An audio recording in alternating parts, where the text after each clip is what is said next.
I'm so glad you're loving it. And I stepped back for a while because the account was on warning, but let's go ahead and get back into it. It's been way too long. So, right now we're on part 4 of going over the Cyclopedia of Universal History by John Ridpath. This was printed in 1885. I also have a couple sets of normal encyclopedias. So, if there's something you want me to look up, just leave me a comment. Also, like, comment, follow, share. If I can get to 10,000 followers, it will let me make playlists so that I can break down these videos in order and by each book. Okay, the sameness of nature had another and still more important influence upon the early inhabitants of the country. The unchanging aspect and persistent reoccurrence of the same phenomena strongly stimulated the natural disposition of men to follow the same pursuit from generation to generation, thus laying the foundation of the system of caste. Whenever a vocation is handed down from father to son for several generations, that pursuit becomes more honorable than others, and it is soon regarded as a misfortune or disgrace to fall out of line of ancestral activities and achievements. In Egypt, only a few pursuits were possible, and whenever a given family had become identified with a certain calling, as of agriculture, priestcraft, or war, it soon became little less than a scandal and a sacrilege in a member of that family to abandon the honored vocation or to affiliate with those who followed less favorable pursuits. In but a few countries of the world were the antecedent conditions of caste so strongly operative as in Egypt, and in but a few were castes so early and firmly established. The abundance soon acquired by the ancient Egyptians, the fertility of their lands, the clustering villages, and the facility of access to the valley quickly aroused the predatory lust of the surrounding tribes. The nomads of the deserts and hills saw in the rich bottoms every inducement to foray and incursion. Those who were bravest to repel attacks and swiftest in punishing the marauders would soon be held as public benefactors, deliverers of the lands out of the hands of brigands and robbers. Property is always swift to reward its defender. The esteem in which the warrior is held increases with each successful defense of the fields and villages. The timid tillers of the soil willingly yield the palm of precedence and authority to the soldier who fights their battles. He grows strong and stands high above those who build walls and gather harvest. The situation in Egypt was of kind to call into constant requisition the services of a valorous soldiery, and consequently to establish and make preeminent a military caste in the country. In the establishment of ancient states and kingdoms, he who stood as the interpreter of nature was likewise held in great honor and esteem. The mysterious character of the duty which he was called to perform lent a charm to his office and gave to the priest, for such he was, a reputation for sanctity and wisdom. Popular respect soon grew into veneration, and the local repute of the seer quickly widened into general fame. In proportion to the magnitude and mystery of the problems which the priest had to solve, would be the reverential awe and respect with which he would be regarded by the people. If at any time or under any conditions the phenomena of nature seemed of manifest explanation, if the causes of things appeared to be easily traceable to other causes already explained by reason or tradition, to the extent would the office and influence of the priest suffer in popular esteem, and if, under other conditions, natural phenomena seemed to be specially involved and mysterious, if the causes of things appeared occult and far beyond the reach of human vision, to that degree would the character and office of the seer be held in veneration. In no other country of ancient or modern times were the aspects and processes of nature clothed in such profound mystery as in Egypt. Here, the one great striking phenomena, the inundation of the Nile, seemed to be absolutely causeless. The absence of rain and snow left the popular imagination without even a vague hint respecting the origin of that great natural fact upon which his very life depended.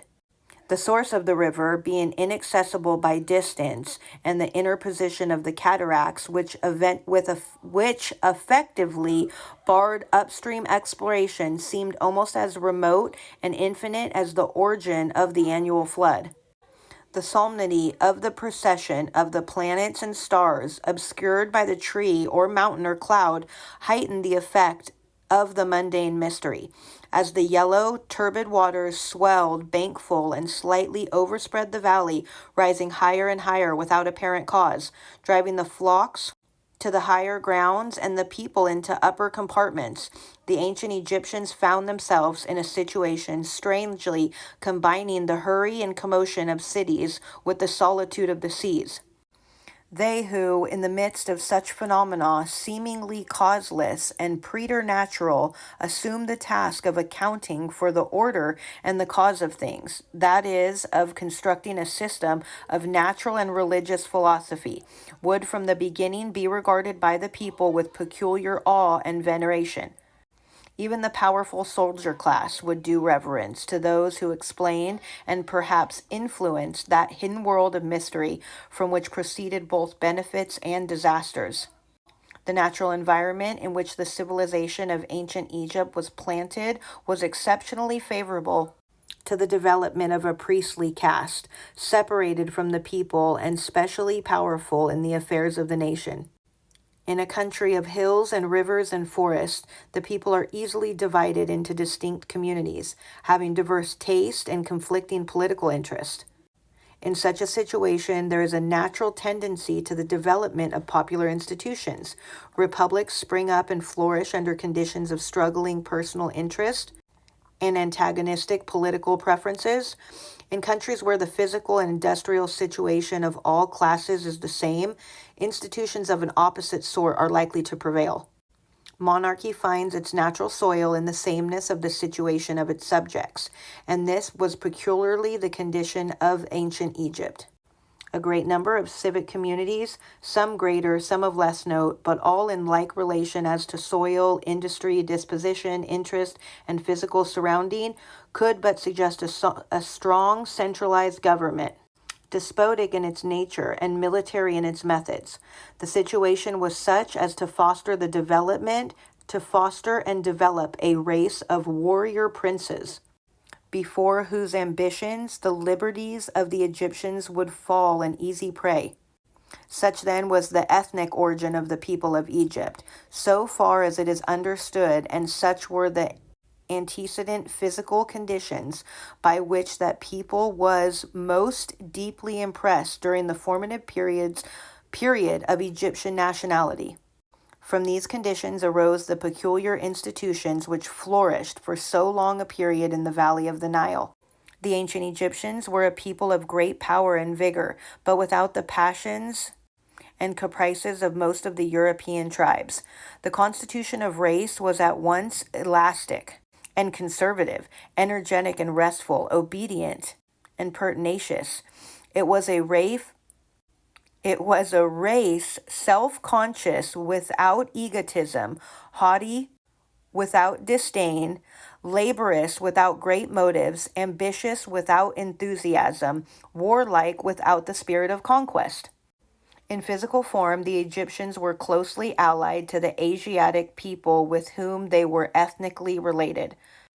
The person and countenance, however, soon assumed a distinct type under the influence of the peculiar climate to which they were exposed. Judging from the mummies and sculptures, the expression of the Egyptian face was sedate, fixed, impassive. The forehead was symmetrical, but rather low and receding. The eyes were black, large, and longer than those of any other race. The nose was of usual length and slightly formed to the bridge. The mouth was calm and expressive, lips full but not protruding, teeth white and regular, chin small and round, cheekbones rather high and prominent. Okay, we'll end part 4 right there and look at this beautiful picture. Copton, Madic, modern. Okay, make sure to come back for part 5.